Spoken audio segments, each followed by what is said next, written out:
Olá, meus amigos, olá, minhas amigas, sejam bem-vindos aqui novamente ao Estúdio Aulas. Vamos dar prosseguimento ao nosso bloco de Direito Administrativo. Bacana? Estávamos falando de motivo. O que a gente disse acerca do motivo para vocês? Falamos o seguinte: motivo são os pressupostos de fato e de direito que levaram o administrador a atuar. Então, a partir do momento que ele tem o direito mais o fato unido, ele tem o seu motivo. Observação número 1 no seu material. Olha o que você vai colocar lá.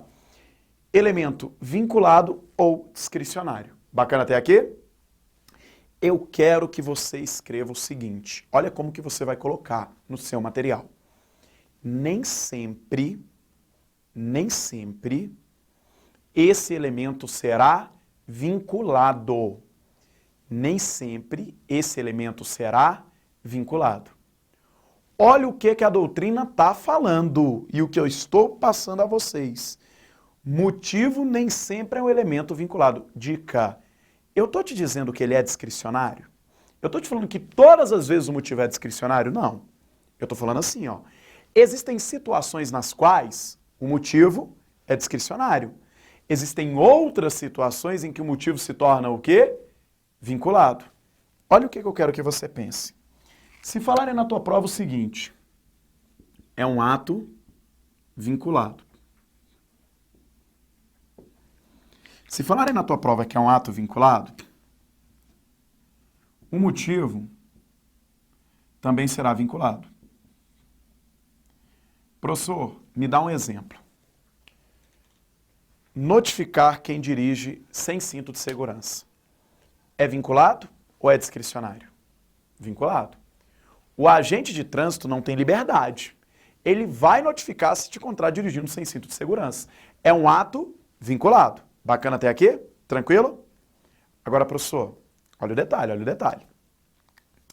Se o ato que ele está praticando, a notificação, é vinculado, logo qual é o motivo dele? Também é um motivo vinculado, está lá no Código de Trânsito. Se o cara está dirigindo sem cinto de segurança, você deve o quê? Notificá-lo, multar. É multa. Bacana até aqui?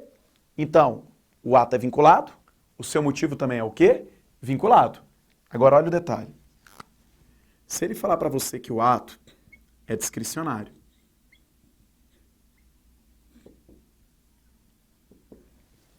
logo, meus amigos e amigas do coração, o seu motivo também é o quê? Discricionário. Se o ato é vinculado, o seu motivo é vinculado. Agora, se o ato é discricionário, o seu motivo, ele é o quê, pessoal? Discricionário. Como assim?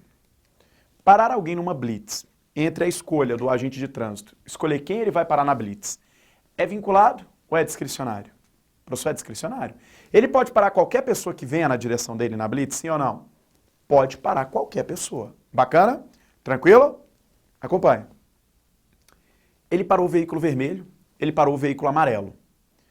A escolha entre o veículo vermelho, amarelo, preto, não é discricionário? Então pensa comigo, o ato de paralisar o veículo é um ato discricionário. Logo, o motivo que ele tem também é discricionário. Ele pode paralisar o indivíduo porque ele acha que ele está em conduta suspeita, porque ele quer fiscalizar a documentação, porque o indivíduo está com o farol queimado. Ele tem vários pressupostos de fato e de direito para fiscalizar o indivíduo na blitz. Beleza? Então, se o ato é discricionário, o motivo é discricionário. Se o ato é vinculado, o motivo é o quê? Vinculado. Perfeito até aqui? Muito bem. Meus amigos e amigas do coração. Beleza, beleza, professor. Vamos lá, dando continuidade. Observação número 2. Olha o que está escrito. Motivo é diferente de motivação. Bacana? Presta atenção aqui, vamos lá. Ó, presta atenção. Motivo é uma coisa, motivação é outra coisa. Beleza?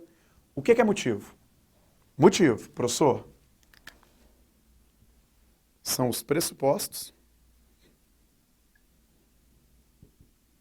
de fato e de direito que levaram o cara a atuar, que levaram o agente a atuar. Motivos são pressupostos, fato mais direito que levaram o agente a atuar. Beleza? Eu já te expliquei motivo. Tranquilo, fácil para você gabaritar. Agora, professor, O que é motivação? O que é motivação? Meus amigos, a motivação, eu quero que vocês coloquem aqui, ó, do lado. É a exposição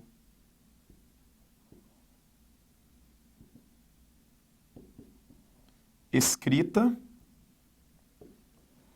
e fundamentada dos motivos que levaram o agente a atuar. É a exposição escrita e fundamentada dos motivos que levaram o agente a atuar. Motivar é expor os motivos. Uma coisa é você ter motivo. Outra coisa é você fazer o quê? Motivação. Eu vou dar um exemplo. O agente do Detran, vamos pegar esse exemplo para fixar. Quando ele te notifica porque você está dirigindo sem cinto de segurança, ele tem um motivo? Tem. Tem uma situação, você dirige sem cinto de segurança, ele une com direito. O código proíbe a direção sem cinto de segurança. Uniu as duas, ele tem o seu motivo. Beleza? Só que acompanha comigo um detalhe. Acompanha comigo um detalhe. Meus amigos, quando você é notificado, o agente ele está lhe sancionando. A Lei 9784 fala que quando você vai aplicar, por exemplo, uma sanção, você precisa fazer o quê? Motivação. Ele vai motivar? Vai. Quando você receber a notificação, vai estar lá, ó, escrito. O agente foi notificado porque estava em curso no artigo tal do Código de Trânsito Brasileiro. Presta atenção. A partir do momento que ele expõe os motivos que o levaram a praticar o ato, ele acaba de fazer a sua motivação.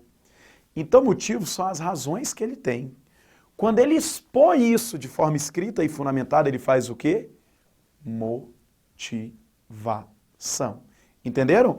A motivação nada mais é que expor os motivos de maneira escrita e fundamentada. Bacana até aqui, pessoal?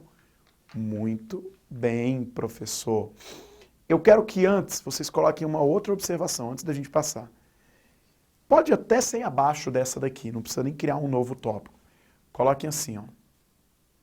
Em regra, os atos praticados pela administração devem possuir motivação. Em regra, os atos praticados pela administração devem possuir motivação. Ponto e no mesmo segmento.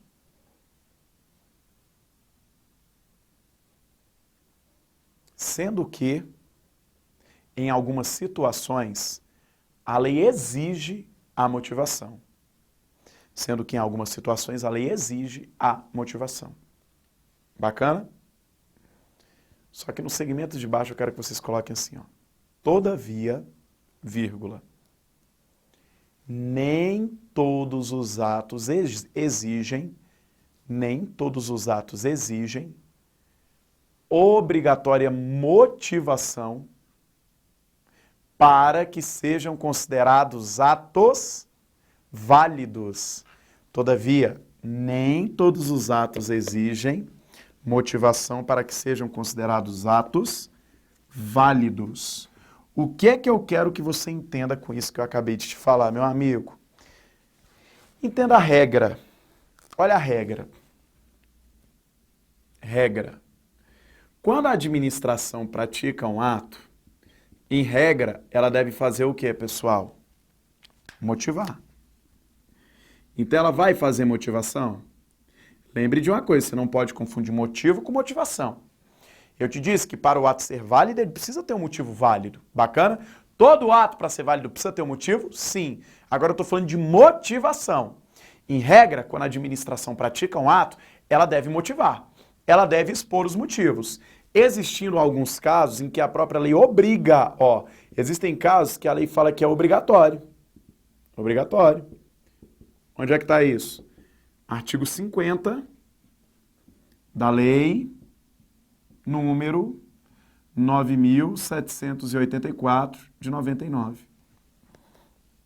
Lá no 50, a lei fala de situações que a motivação é obrigatória. Beleza até aqui? Agora presta atenção em um detalhe. Memoriza isso daqui para o teu concurso. Existem atos que, por exceção, podem ser realizados sem a obrigatória, o que, pessoal? Motivação. Então, existem atos que poderiam ser praticados sem a necessária motivação. Professor, me dá um exemplo disso. Exoneração.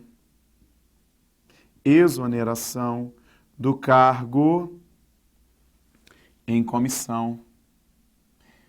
Ô, professor, peraí, onde é que está isso? Artigo 37, inciso 2 da CF. Os cargos em comissão, segundo o texto constitucional, são de livre nomeação e exoneração. Então, o cara poderia exonerar ele a hora que ele quiser, sem a necessária motivação? Poderia. Só que cuidado, muita gente leva a exceção como regra. Você não pode fazer isso no teu concurso. Meus amigos, a regra é que quando a administração pratica um ato, ela deve motivar, ela deve expor os motivos, bacana até aqui, só que nem todo ato precisa de motivação para ser válido. Eu acabei de te dar um exemplo de um ato que não precisa de motivação. Qual é? A exoneração do cargo em comissão. Ela poderia ser realizada validamente, independente de qualquer o quê? Motivação. Entenderam isso? Memorizaram isso? Vão levar isso para a prova. Agora, cuidado, não pode confundir motivo com motivação. Todo ato para ser válido precisa de motivo? Sim. Um motivo válido. Agora, nem todo ato precisa de quê? Motivação. A regra é que o ato tenha motivação, mas existem atos que não têm motivação e mesmo assim serão o quê, pessoal? Considerados válidos. Perfeito? Tranquilo até aqui? Mais uma dica importante. Ainda em relação à motivação. Se falarem assim no seu concurso, era obrigatória a realização de motivação e ela não foi feita. O ato tem um vício de, meus amigos, se a motivação era obrigatória e ela não foi feita, o indivíduo deixou de motivar o ato. O ato tem um vício de forma. Cuidado com isso. Tem muita gente que fala que o vício é de motivo. Não é. Porque motivo é uma coisa, motivação é outra coisa. Se a motivação era obrigatória, era um formalismo do ato ter aquela motivação. Se ela não foi feita, o vício é de forma. Bacana até aqui? Tranquilo? Muito bom. Vamos à nossa observação número 3. Olha aí nossa observação número 3. Teoria dos motivos determinantes. Professor, isso cai em concurso? Cai, meu amigo. Isso aqui você precisa saber e precisa saber muito. Vou te explicar isso daqui para você levar para a tua prova. Olha o que eu quero que vocês coloquem no material. Coloque assim, ó. A partir do momento que o indivíduo opta por indicar os motivos que o levaram a praticar o ato, a partir do momento que o indivíduo opta por indicar os motivos que o levaram a praticar o ato, vírgula, realizando a sua motivação, vírgula, o agente vincula a validade do ato,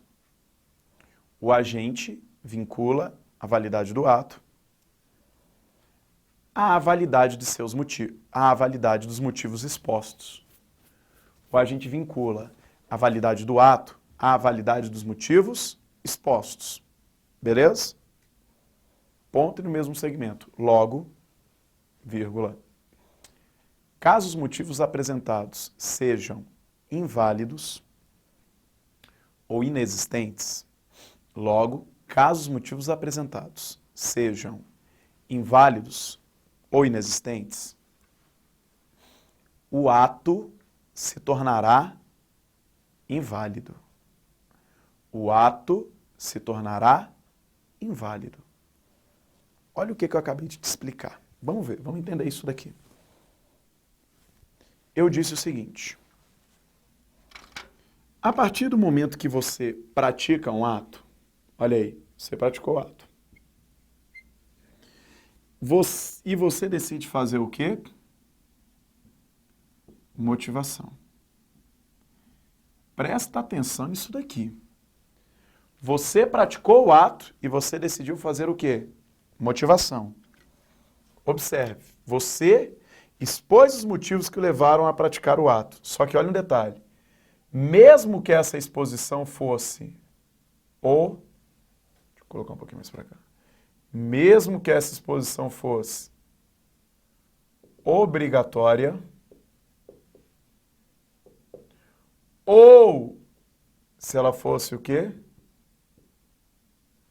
Facultativa. Olha que detalhe legal. A partir do momento que você pratica um ato e você expõe os motivos, mesmo que essa exposição fosse obrigatória ou facultativa, você acaba de vincular o ato com os seus motivos. Você acaba de vincular a validade do ato com a validade dos motivos expostos, da sua motivação. Quer dizer o seguinte, mesmo que você tenha praticado um ato válido, se os motivos expostos foram, se a motivação foi inválida ou inexistente, o que você acaba transformando, o que você acaba fazendo com que o ato seja? Ele se torne um ato inválido. Sujeito a sofrer o quê? Anulação. Sujeito a ser retirado do mundo jurídico. Professor, peraí, não entendi bem. Eu vou repetir o conceito e vou explicar. A partir do momento que o administrador opta por expor os motivos que o levaram a praticar o ato, realizando a sua motivação, sendo ela obrigatória ou facultativa, ele prende a validade do ato à validade de seus motivos. Logo, se a motivação apresentada foi inválida ou inexistente, o ato praticado por ele se torna um ato inválido. Professor, primeiro exemplo. Vamos dizer que eu venha a dispensar procedimento licitatório. Bacana até aqui? Meus amigos, observe. A lei me autoriza a dispensar a licitação? Sim, em 2 dispositivos. Lá no artigo 17, que é a chamada licitação dispensada, e no artigo 24, que é a conhecida licitação dispensável. Quem viu o nosso curso lá de licitação viu isso, que a gente falou de tudo isso. Só que, meus amigos, para que eu dispense o procedimento licitatório, eu preciso realizar motivação. O que é motivação? Expor os motivos que me levaram a praticar aquele ato. Beleza? Tranquilo? Muito bom. Eu queria dispensar para facilitar um primo. E o que eu faço? Eu dispenso, e alego que estou dispensando porque ocorreu a chamada licitação deserta. Não compareceu nenhum interessado. Observe, na minha dispensa eu não sou obrigado a motivar. Qual foi a motivação que eu apresentei? Não compareceram interessados. Mas, meus amigos, isso não existiu. Compareceram sim interessados. Então, observe. A priori, dispensar a licitação é um ato que é aceito pela lei? É. Mas a partir do momento que eu motivei, eu prendo a validade da minha motivação com a validade do quê? Do ato. Observe. A minha motivação foi inexistente. Eu dei uma desculpa para dispensar. Logo, o ato de dispensa se tornou um ato inválido. E ele está passível de anulação. Vou dar um outro exemplo. Eu removo um servidor. Ou melhor, vou pegar o exemplo do livro do Marcelo. Vamos lá. Férias. Você requisitou férias junto ao quadro de pessoal. Bacana? As férias são deferidas pela a sua autoridade superior. Chegando o pedido de férias na sua autoridade superior, ela defere ou indefere. Bacana naquele período previsto. Você tem direito de férias. Mas quanto ao período de gozo, fica a critério da sua autoridade superior. Você pede suas férias para dezembro. Bacana? Então o chefe olha e fala assim, não vou dar férias para esse cara em dezembro, não. Acho que ele não está merecendo, não. Ele indefere suas férias. Olha um detalhe importante. Para ele indeferir suas férias, ele precisava expor os motivos? Não, bastava que ele falar. No período não é conveniente e oportuno. Beleza? Só que a autoridade superior decide motivar, decide expor os motivos. Ela fala lá, não está autorizado as férias nesse período, em virtude de 2 outros servidores no mesmo período estarem gozando de férias. Beleza? Ele praticou um ato e ele expôs os motivos que levaram a praticar o ato. Meus amigos e amigas, a partir desse momento, ele está preso aos motivos expostos. Se você consegue demonstrar que não existem outros servidores no período gozando férias, você entra dentro da teoria dos motivos determinantes. Observe, ele não era obrigado a motivar, mas ele motivou, e a motivação era inexistente, porque não tinha ninguém tirando férias. Logo, o ato de indeferimento se torna um ato inexistente. Entenderam, meus amigos e amigas do coração? Bacana até aqui, tranquilo e calmo. Finalizamos a chamada motivação. Falamos de motivo e falamos de motivação. Bacana? Muito bem. Questãozinha. Vamos lá. De acordo com a teoria dos motivos determinantes, os atos administrativos, quando tiverem sua prática motivada, ficam vinculados aos motivos expostos para todos os efeitos jurídicos. Havendo desconformidade entre os motivos e a realidade, ou quando os motivos forem inexistentes, a administração deve revogar o ato. Olha o que ele falou. Ele falou quase a teoria toda. A partir do momento que você motiva, que você expõe os motivos, você vincula a validade do ato com a validade dos seus motivos. Se há desconformidade entre essa motivação, logo o ato que foi praticado se tornará um ato inválido. Só que tem um problema nessa questão. Ele não será revogado, ele será anulado. O erro da questão está na palavra revogar, não é o correto. O correto é anular. Está errado o item. Bacana? Muito bom. Próximo requisito do ato administrativo. Finalidade. Professor, o que é finalidade? Coloque assim no seu material. Representa o fim que a administração busca alcançar com a prática de um ato administrativo. Representa o fim que a administração busca alcançar com a prática do ato administrativo. Pessoal, a doutrina da professora Maria Silvia Zanella de Pietro diz que todo ato tem uma finalidade em sentido amplo. Qual é a finalidade em sentido amplo de todo ato? Alcançar o interesse público. Então, para ela, qualquer ato que seja praticado em sentido amplo, ele busca o atingimento ao interesse público. Beleza até aqui? Então, falaram de finalidade na tua prova. O que você vai lembrar? É o fim que a administração quer alcançar quando ela realiza um determinado ato administrativo. Beleza até aqui? Tranquilo, meus amigos e amigas do coração? Vamos para esse bloco por aqui. Falamos do conceito de finalidade. No nosso próximo bloco, a gente dá continuidade aos requisitos. Vamos lá.